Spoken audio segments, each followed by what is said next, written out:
I've seen some media reports talking of 2 pilots who were abducted in Bukavu, in eastern DRC, Ugandan pilots.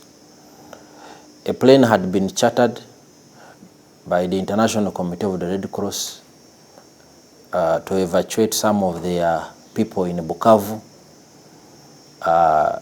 They flew there, but landed when the situation had dramatically changed. And the report suggests that one person on the aircraft was shot and later succumbed to their injuries, and the 2 pilots have been abducted. These are civilians, operating commercial charter services. So government of Uganda, through the relevant diplomatic channels, are following up on this matter. So UPDF is not involved in this at all. But of course we are concerned that our fellow citizens have been harmed in some place. And we will do everything required if we are asked to provide any assistance required. Also the groups which were attacked, the 600 soldiers. That information is a total fabrication. It is a fake news. Someone sat somewhere and came up with some creative imagination, which is actually bad will, alleging that we have lost so many. But it is not true at all. We are very transparent in the way we conduct business. UPDF, we are very transparent. We have not been engaged in any serious hostilities in our operation in Sudan so far, South Sudan and the Eastern DRC, save for about 10 days ago when our forces in Fataki were attacked by Codeco militias, a random militia group, and they learned a bitter lesson. I hope they will never try to attack a UPDF defensive position again, because they lost heavily.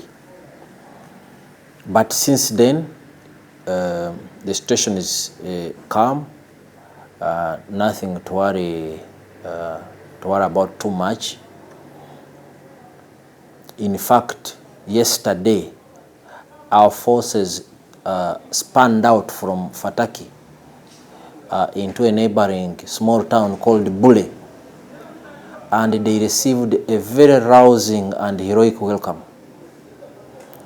It demonstrates UPDF's traditional, special, and historical relationship it has always had with the people, ordinary people, wherever we have operated, here in Uganda and neighboring countries like Congo, even in Somalia, in Central Africa. So, and that's one of our key pillars of strength as UPDF, that wherever we go, we always strive to build that strong relationship with the people. And they see the work we do, they see our transparency, our honesty, our goodwill, and they appreciate it. That's why our troops were celebrated yesterday like heroes, really, in Bule in Eastern Congo. So those allegations should be ignored completely. There's no truth in them. My only appeal would be to people, because now there is social media, there is a lot of information flying in all directions. Make an effort to do some verification so that you don't fall into a trap of disinformation.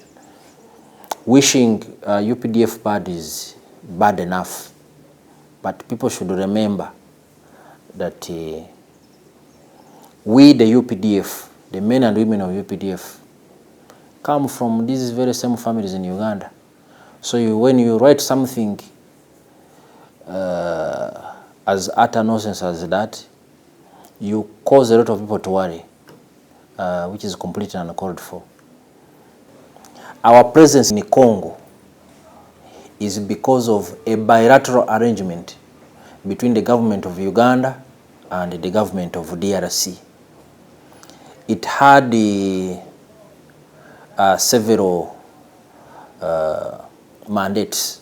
Number one was to fight the ADF terrorist group in that region. Number two was to facilitate infrastructure development between the two countries. Roads, there are several roads there, and one of the things our forces have been doing was to guard the road construction companies and their machines. But as we have found out, ADF has been greatly weakened as we speak, but there are also many other smaller and violent armed groups which have been killing people, especially in Ituri province. For instance, the Kodeko militia, the Rendu, it has been killing people in all those areas. We already have groups like the UN in Congo, many other militia groups, but also criminal cartels doing business, exploiting people. People are displaced, people are killed. They cannot settle down to do any meaningful business for themselves, and nobody cares, except UPDF now, which has given them that hope. So if ADF is completely destroyed, which it is about to be, there are still many other challenges. So we will continue engaging with the government of DRC from time to time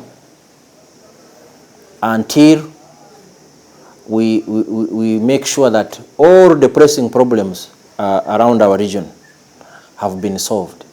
Last week we were in Parliament, and the Minister of Defense had requested for funding for UPDF operations in South Sudan.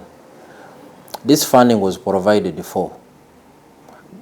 The Minister of Finance made this money available, 39 billion shillings.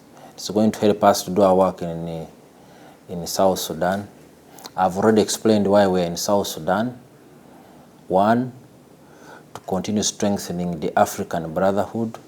Number two, to continue encouraging and facilitating trade between our people. South Sudan is our biggest trading partner in the region. And number three, to ensure that this security situation which was developing in Juba really stays contained. Otherwise, there was a danger that there could be a spillover if violent hostilities broke out between the opposing political forces in that country. So we are encouraging dialogue. We are encouraging meaningful and constructive settlement of disputes so that the region is spared a wider conflagration of violence, because it will be very catastrophic for our people. We have experienced this before. Millions of refugees fleeing across the borders, many other millions internally displaced. It causes a human crisis. So we are happy to make that contribution, and this funding will help us to achieve that mission.